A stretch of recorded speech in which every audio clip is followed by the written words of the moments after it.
This is one of the most heartbreaking moments in the history of football. We've played 97 minutes between Hatayspor and Kasımpaşa in the Turkish Super League, when in the last seconds of the game, Hatayspor get a free kick. The 31-year-old Ghanaian Christian Astu steps up and scores the goal to win his team the match in the very last minute, with arguably the last kick of the game. But this wasn't only Christian Astu's last kick of the game, it was also the last time that he would ever kick a football in his life. Because just a few hours after the game, a catastrophic earthquake would hit Turkey and Syria, causing over 60,000 casualties. And one of the most affected areas was the city of Hatay, the city of the club where Christian Astu played.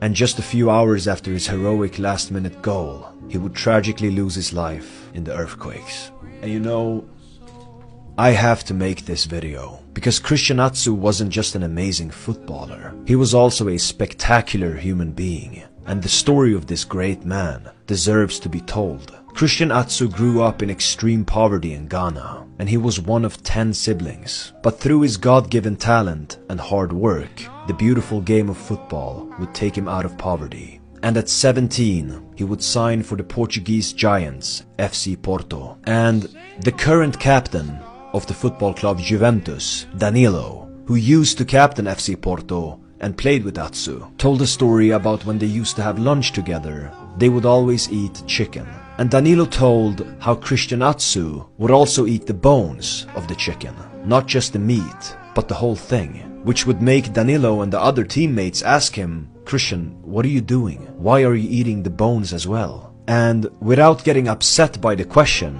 Christian Astu would just smile back at them and explain that the reason that he ate the bones as well was because of the fact that he learned as a child to never waste anything.